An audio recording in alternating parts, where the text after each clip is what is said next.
I just start with a little introduction to the Gruyter, and I take you into a world which is completely different to the one Jean-Claude introduced to you.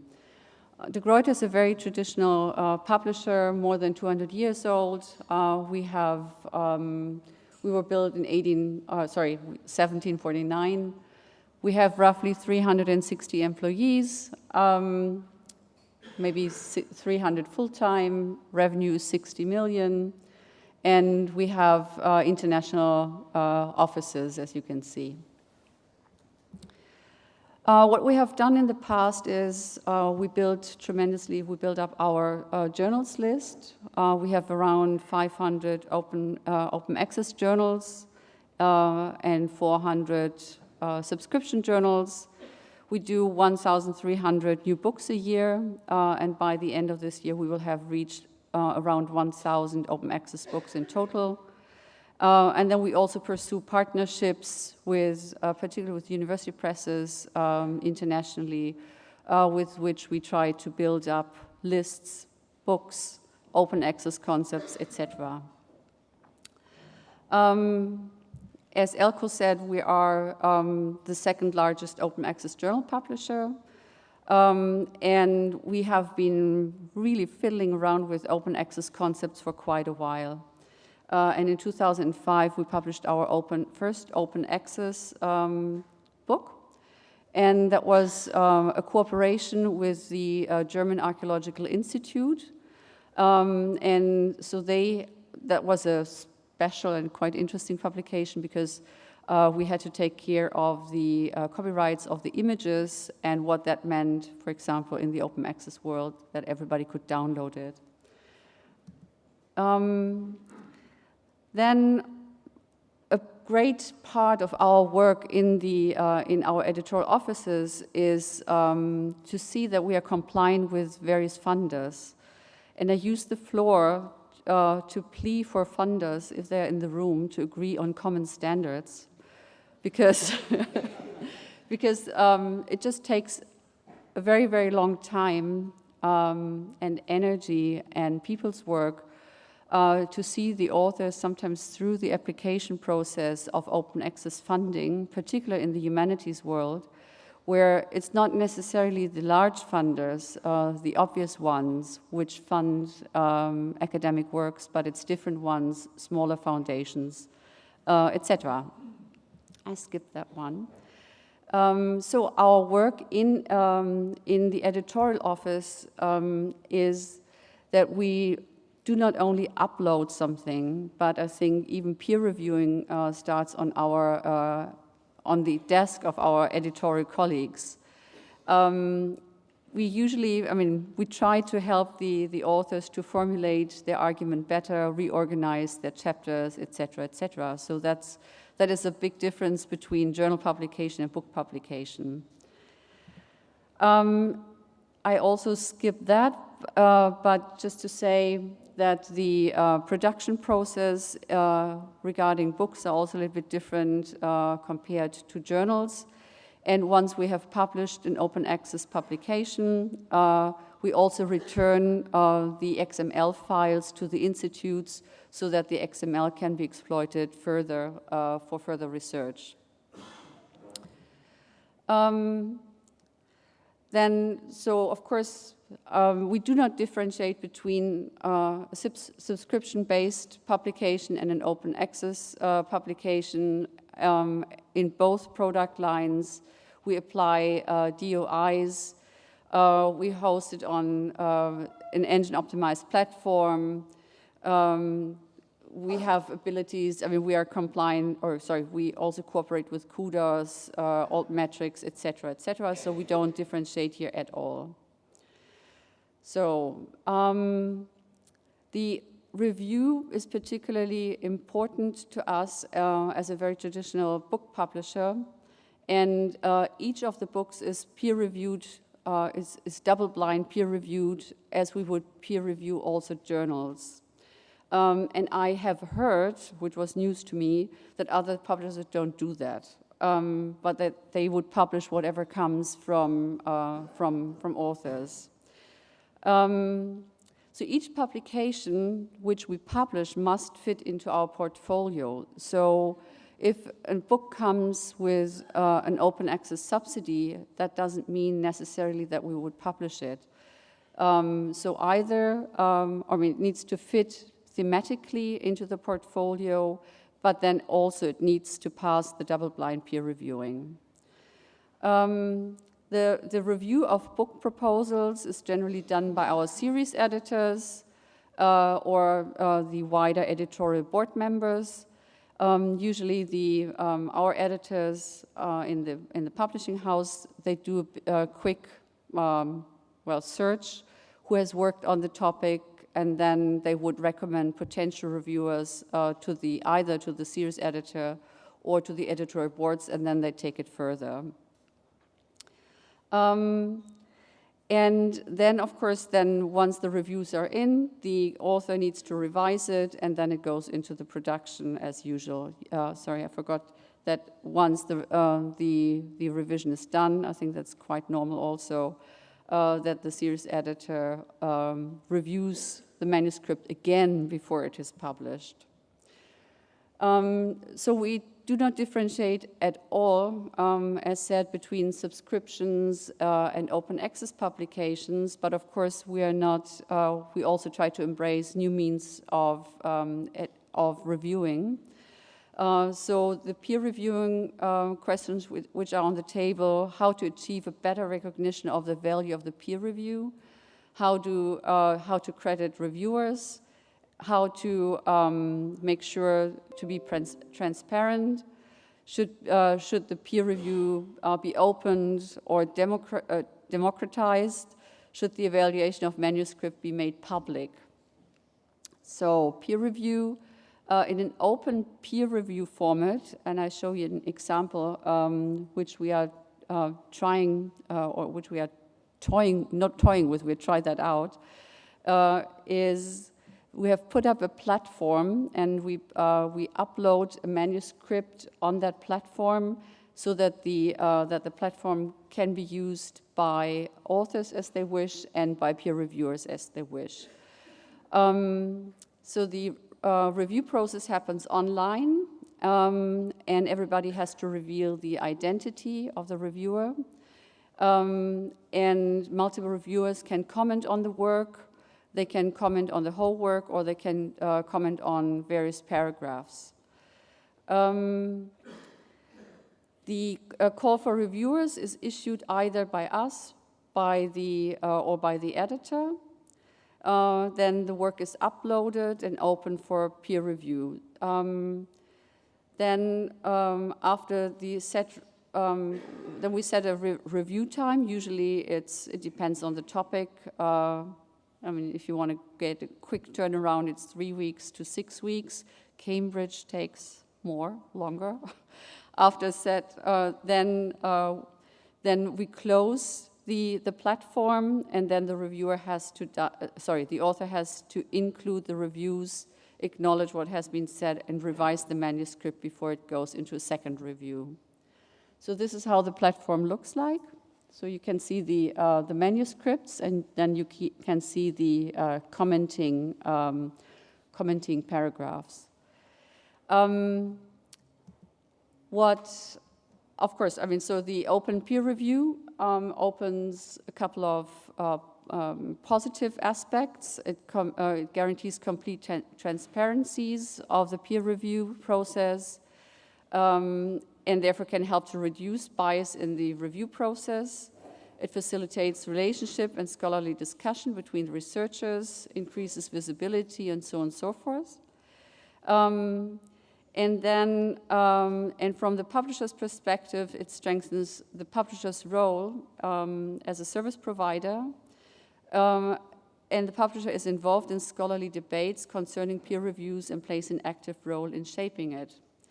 But having said this, reality hits, and the reality is that not many authors are willing to upload their manuscripts on the platform, nor are many reviewers willing to comment on the book publicly. And therefore, we do not have as many manuscripts on the platform as we wished we would. But I think, this will change over the time. But one thing which I observed is, as working for that particular kind of publisher, is you cannot be faster than your market. Therefore, I would also plea again that with all the policies which are currently put out by the funding agents, so that they have to also to acknowledge what the scholars want and what they feel comfortable with. And this is not to say that publishers like us are not willing to experiment, but there are limits and maybe certain things we have to take slower. Thanks very much.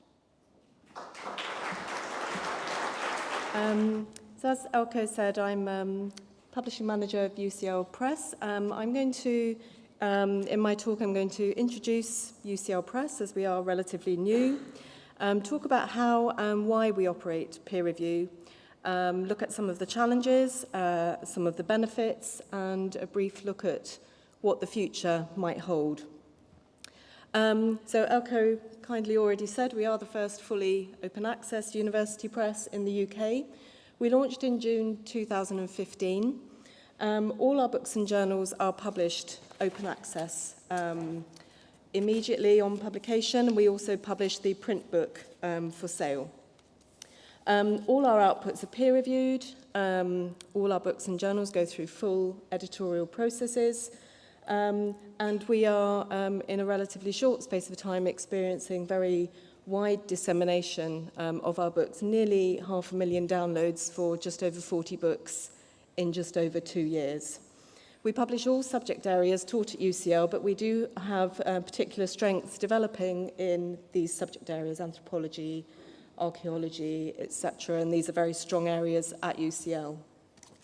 So I thought I would just talk through why peer review at all. We talk about quality, but I just wanted to drill down a little bit into perhaps what that really means. So it provides the publisher reassurance, especially in a very small team. We can't be expert to judge in all subject areas, so we really need reviewers to provide us with that reassurance. It reassures authors that we're providing rigorous peer review, which signals a serious publisher. It helps the publisher position the work for marketing and promotional purposes and to understand it in relation to other books. It provides an objective view from an external perspective, which authors really need when they're very close to a project.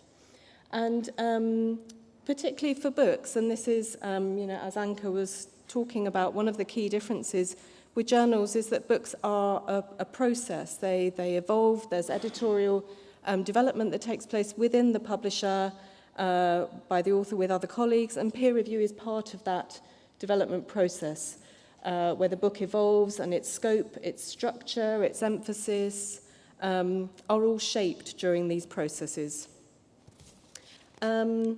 So what do our peer reviewers do exactly? So we pay our reviewers. We pay £75 for the review of a proposal, £150 for review of a full manuscript, and we took the decision to reward reviewers because of the feeling in academia about free labour, and it does put the relationship on the footing of a business transaction rather than a favour.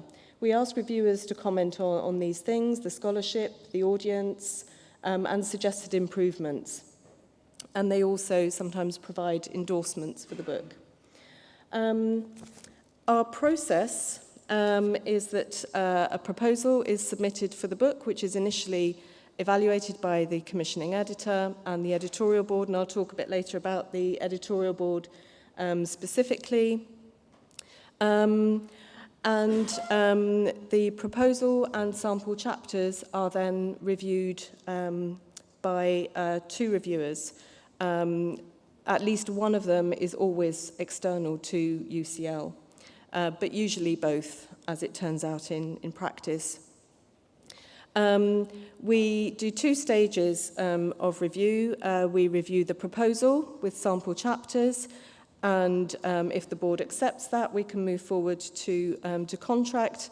And then when the full manuscript is available, that is also then peer-reviewed in full.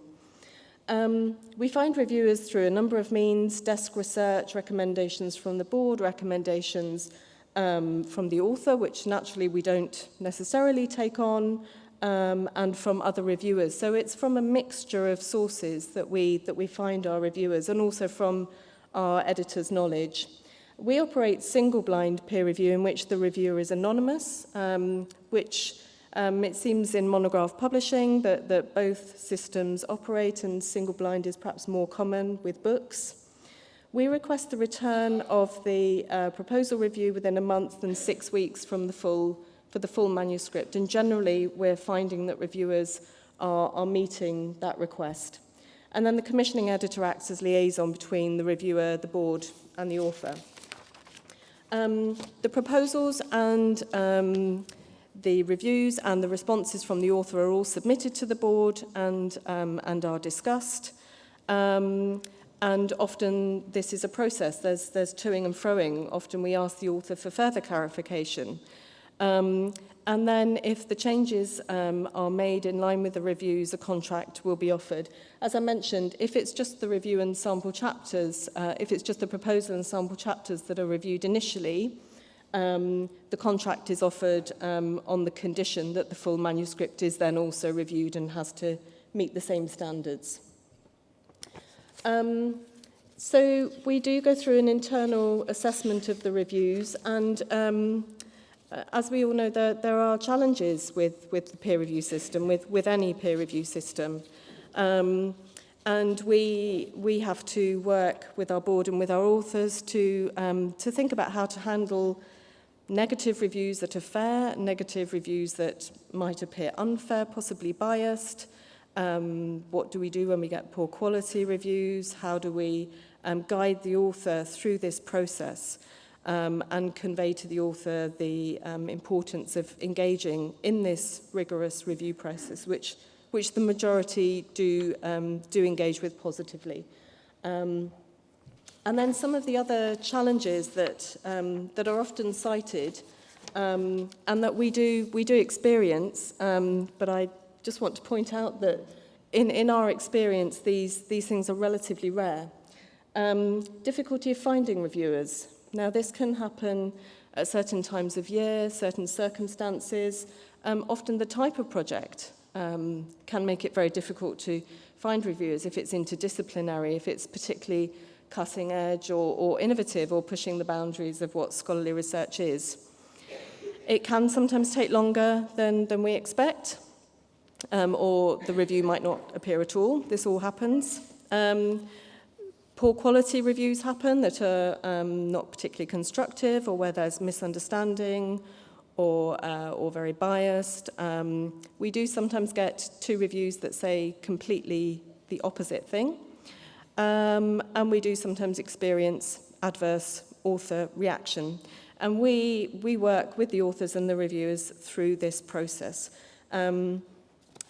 But as I say, these things are really relatively rare, and I don't think these challenges are evidence necessarily that it's a flawed system per se, because any system will have challenges, and this is all part of the publishing process. So focusing on many of the positives of peer review that I see happening, it really feels for me and for most of our authors actually as a very positive contribution to editorial development and a natural extension of the way academics work. They don't work in isolation, they do discuss things with each other, and the peer review process is part of that. And often the changes that reviewers suggest are mostly appreciated by the authors, and the feedback we mainly get is that it really helps them to develop the project. And when you're working on a book over a long period, often partly in isolation, viewing that project objectively can be very hard, and I think that's another key difference from journal articles. I don't think I have time for my example, but I'll come back to it if we do. As Anke talked about, open peer review is something that is very much in discussion and something UCL Press certainly wants to support. For monographs, it seems to me that there's still a big challenge with open access monographs for humanities. We're still in very early stages, and getting authors on board with open access in the first place is probably our key priority. We know that authors are very appreciative of the guidance they get during peer review, and that seems to be the most important thing for them. And so any open peer review that could be developed, I think, would need to look very carefully at the workflows and would need to address the differences already that we know take place between different publishers with the peer review process itself. So I think this will evolve. We are certainly open to it, and we've just recognised that there are a lot of workflow and common standards questions that publishers all need to talk about together. But we are planning to introduce open post-publication peer review for our journals, but that's not for this talk. So thank you very much, and happy to take questions later. Thank you for inviting me here. My name is Aina Svensson, and as Elke said, I'm head of the Electronic Publishing Center at Uppsala University Library. So I'm here to talk today about this new initiative in Sweden, which is called Kriterion. It's still a pilot. It's a new quality mark for academic books in Sweden.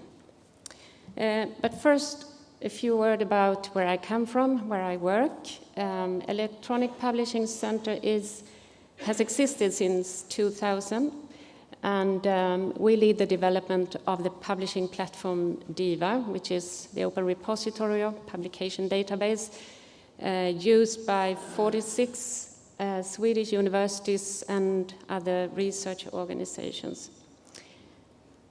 What we also do is that we handle the entire publication process for doctoral thesis at Uppsala University and some other books. And we give support to researchers and staff on publishing issues to researchers and staff at Uppsala University. And the overall purpose is that we work for increased open access publishing at Uppsala University. So what is Kriterion? A quality label for academic books or monographs. And this is achieved mainly by two things. One, a stringent, more formalized peer review according to set guidelines. And the other thing is that all the books are published open access under a CC BY license. And Kriterion is not a publisher. Formally, actually, Kriterion is a series with its own ISSN number. And Kriterion is always working together with either a publisher in Sweden or a university series. So when a book is published with Kriterion, it gets this Kriterion stamp of approval, the K label here, shown in the slide. And this example is, with an open book here, is published in collaboration with the Swedish publisher Macadam. And here it has the K label, and the ISSN for Kriterion, and also CC BY license. And it's always the author who decides by him or herself which kind of CC BY license. So far, we have published 6 books with Kriterion. 3 are written in Swedish, and the other 3 in English. So what the K stamp tells us is that, one, the book has gone through peer review and also has been published open access in different ways. Of course, we have the Kriterion platform where all the books are published open access, freely available. From there you can download the whole text, the whole book in PDF format, or also for some books in other formats. And it's also possible to buy a printed copy from the website. All the books are also published within the university's own repositories or open archives, and through OAPEN and also DOAB, Director of Open Access Books. So, a little about the background. How did it start? How Kriterion became what it is today? Actually, Kriterion was developed from the need to improve the status of academic books in Sweden. And it was preceded by a 2-year project. It was a national project, started in 2012 and ended in 2013. It was a collaboration between 5 universities, and it was funded by 2 funding agencies, Swedish Research Council and Riksbankens Jubileumsfond, together with the National Library of Sweden. And the project resulted in a report with a proposal for a national consortium for open academic books. And the report also included rather detailed proposal for a workflow and the organizational structure. But it seemed difficult to establish this idea on the national level because there were still a lot of questions to solve. For example, about the economy, who was going to fund it, and the other thing, who was going to host it? Where could such a national initiative be hosted? So, after several discussions, we decided to start a 3-year pilot on a smaller scale. So Kriterion was started then in 2015 and will end now in December 2017. But even it didn't, we didn't realize this larger initiative. Kriterion today is, the overall purpose is still the same, to strengthen the academic books or monographs in Sweden, and also to meet the new demands for open access publishing, and together with as quality assurance and peer review. Because in many disciplines today, monograph is still an important way of publishing research, and even actually in some disciplines in Swedish. So today the pilot, Kriterion, is a collaborative venture between the universities of Gothenburg, Lund and Uppsala. And it is hosted by the University of Gothenburg, and they are also administrated this pilot. There are other participants involved.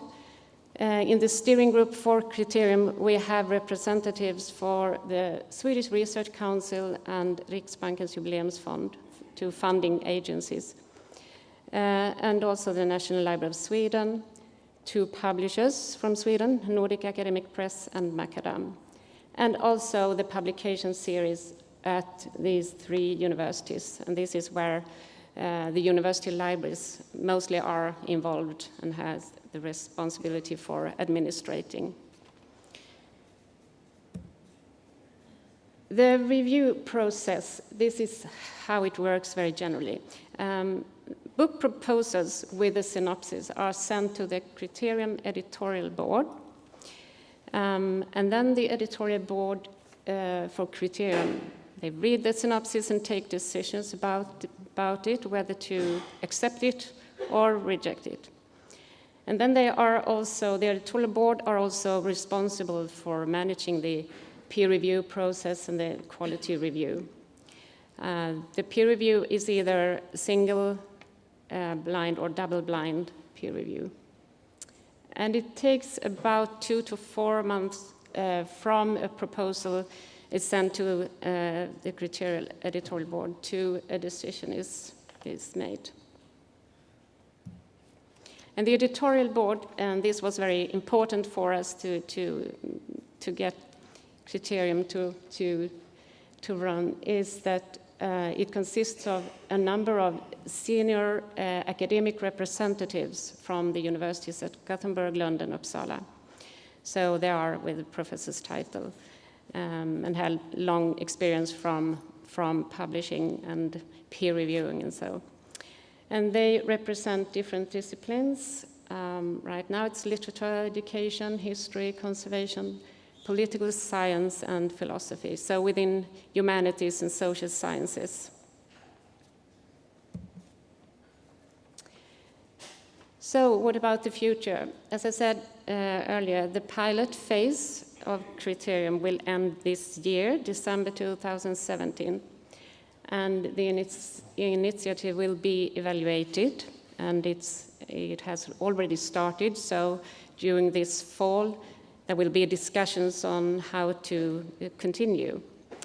But future goals, Kriterion wants to extend the collaboration to other institutions other than Lund, Uppsala, and Gothenburg in Sweden.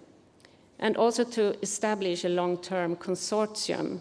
So maybe we will become this national consortium in the end. And depending on the recommendations of the evaluation, we might take it further to other subject areas, for example, within natural sciences. And there will be a continuing, because there are right now like more than 10 manuscripts in process to be published. So it will continue. Thank you for listening. Any questions? Hans? My name is Hans van der Meij of Brill Publishers. I have a question for Anke to begin with. What's the added value of open peer review in your perspective? Because transparency in itself wouldn't seem to me to be the end goal. There has to be more. And I'm not so surprised that it's not a success, because I think authors would be very reluctant to put their work out in the open before it's even published. I think it's it is in the air that we talk about open peer review, also for books. That's one thing. But the second thing, that it's also required by some of the funders. So we have to be compliant with the funders. Yes. I do not know what's going on in the Netherlands, but I can tell you what's going on in our market. Actually, I would like to continue exactly on the same question. I think it's a very good thing to go to open peer review, but a very critical step is the choice of reviewers. So my question was, how do you choose the reviewers? Because, of course, people don't want to upload their manuscripts to be reviewed by just anybody. We know there are lots of cranks around, and you don't want to see on an open platform such cranky comments. So a very important step is this choice of reviewers in the open review. So in agreement with usually it's a series editor, we do exactly what we would do for a subscription-based book publication. We would run a quick search on who is an expert in the field, and then we would run it past the series editor and also the author, and simply also to go to potential reviewers and in particular invite them to review it. Because it's not that reviewers would go to the platform and look for the manuscript, so they have to be invited. But then basically, what other reviewers can do, that they can simply comment on the platform. So far, we didn't have any bad experience with nasty comments or inappropriate comments. So all of that worked in a very civilized way. So the experience was good. It was just that we wished we would have more examples to discuss that better and also to draw conclusions from. Saskia? I'm Saskia de Vries from the Linguistics and Open Access Stichting and formerly a University Press publisher. I was wondering if you realize that for humanities and books, authors very often do peer review before they submit their manuscript. So they put up the chapters to their colleagues, to their peers, and ask them to comment on it, which is, of course, peer review as well. And I was wondering if you could sort of incorporate that in your system, because if an author would be prepared to put up the pre-manuscript for his or her peers, and they would be able to comment on it on your platform, I'm pretty sure they would be more confident to do so, because they would be the ones who choose the peer reviewers. So in humanities, most manuscripts are put up to peer review before they are put up to the publisher. An author will ask his or her peers to comment on it. So if you would put that part of the peer review on your websites, it might make your authors more comfortable to do more open access peer review. Do I make myself clear? Thanks for the suggestion, thanks. One to Lara. You mentioned about how difficult it was to attract peer reviewers. Has the incentive of cash changed that? That's one question. And a second question, Anke, you were talking about funders should really move at the speed the community are going, and perhaps the community aren't quite ready for this. Is there a role for funders, though, to take leadership, and if they either strongly encourage or perhaps even go as far as mandating open peer review? So is there a role for funders to show leadership?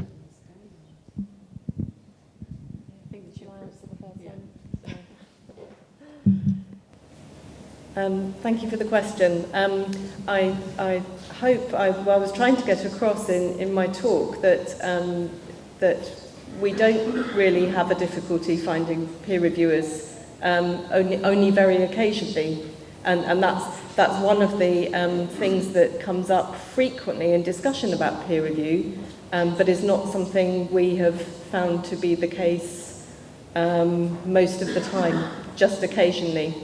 I also don't know if it has made a difference offering the fee, because we did that from the outset.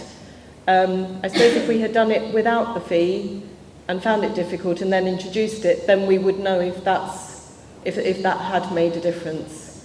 But on the whole, apart from in quite specific circumstances, we're finding it mostly relatively easy to find people, and they're mostly, doing it well and doing it in time. So, any of you able to answer the second question? Robert's second question? Can you repeat? Did you understand? No. I'm sorry, Robert, could you repeat?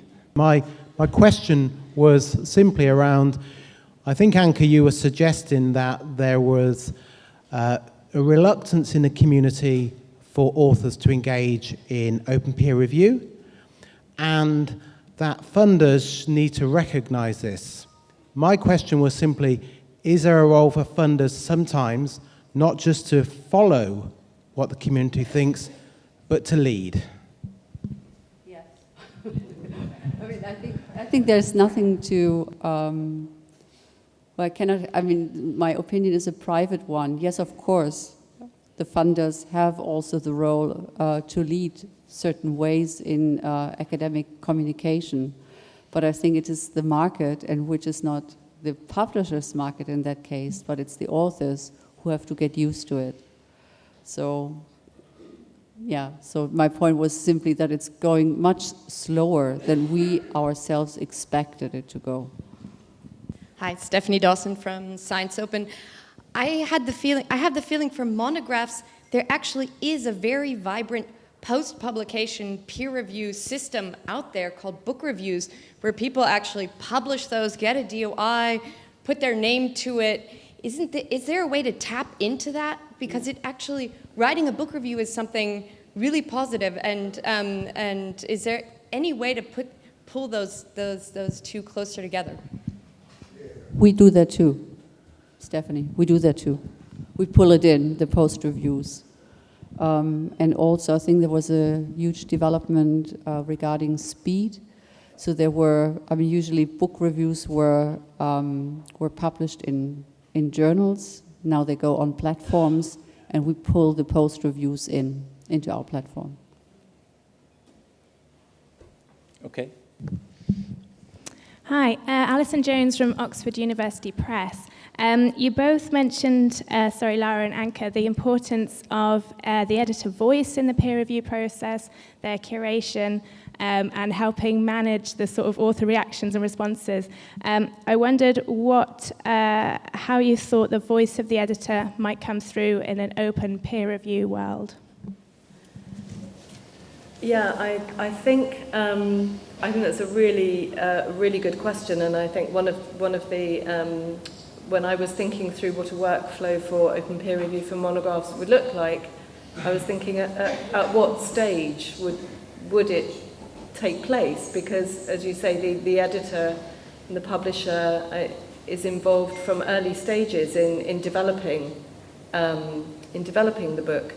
So I think that's a question that I don't immediately have the answer to, and it is just thinking through what the optimum, when is the book ready to be peer reviewed openly, and I think the editor would still need to be involved in the development of the much earlier stages. Yeah. Yes, I agree, but maybe also the form how to develop book manuscript as such will change. But I do think that the editors will play a role for a while. So yeah, that's my opinion. Any other questions? I have a question for Aina. Sorry.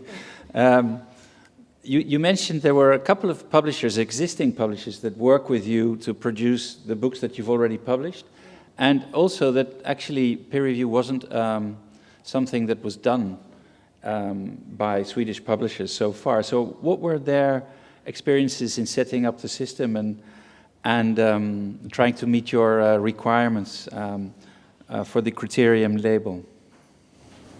Well, I think it's good experience because they got this help from us, from Kriterion, of course, because they didn't actually have this kind of peer review. We didn't have that in Sweden before. I mean, there are Swedish researchers publishing with international university presses or publishers, but many are still writing in Swedish and publishing with Swedish publishers. So I think it was also good for us in the steering group to have the publishers with them, because we were publishers, we were librarians, we were researchers, so all together we have formed this, I think. Thank you. Any other questions? Okay, thank you.